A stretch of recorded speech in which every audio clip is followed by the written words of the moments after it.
Hello mga ka-arty! Kakauwi ko nga lang pala galing trabaho. Nagpahinga lang akong konti at agad akong naligo dahil ako ay may pupuntahan. So, ang araw na ito pala ay aking happy birthday. So, kahit anong gawin kong pag-iinarty, wag na kayong kumontra dahil ako na may happy birthday.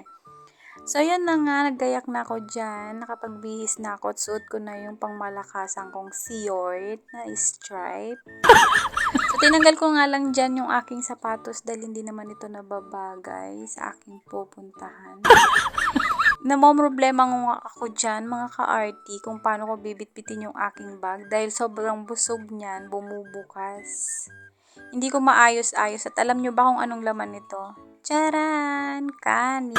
So, magdadala nga ako mga ka-arty ng extra rice para naman sulit yung aming kakainan. So, yun na nga mga ka-arty, nandito na kami sa may highway at pupunta kami sa may Robinson's Galleria. Wow! So, dito nga kami magpa-park ng aming motors para hindi na kami gagamit ng parking lot ni Robinson's at mas madali kaming makauwi. Pagbukas ko nga mga ka-arty, may nakita akong cake. Cake, yun ba yung sipa? Charis, cakes. Ayun na nga mga ka-arty, bit-bit-bit ko ito, yung cake tsaka yung bag mga ka-arty. So, pangiti-ngiti lang ako dyan, kaso nga lang kabado ang inyong kamarte.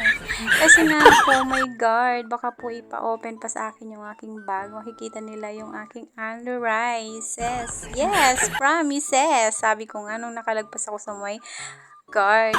Pagkatapos nga niyan, mga ka-arty, dumiretso nga ako sa may bida ang saya. Kaso nga lang mga ka-arty, ang tagal bago matapos yung pila. Ang sabi ko, lumipat na lang tayo sa iba. Punta tayo sa may KFC. So, pumunta Wow! nga kami doon mga ka-arty kasi nga po, matagal po ang servings ni Bida-Bida. So, lumipat nga kami ng kakainan.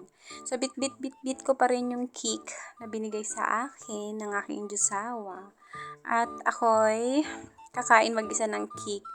So, yan na nga mga ka-arty, habang naglalakad ako dyan, nahuhubo yung aking siyord.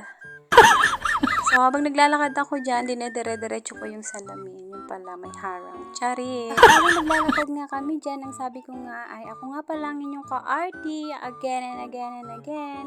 Hintayon ayun na nga, pumasok na nga kami sa KFC. Tapos, ang sabi sa amin ay, wale, sarado na daw. So, yan na nga, for labas na naman ang inyong ka-arty. Ubus na daw ang chicken. Kaya ang sabi ko nga, abangan nyo na lang yung part 2. O, kinis na. Sakit sa akong.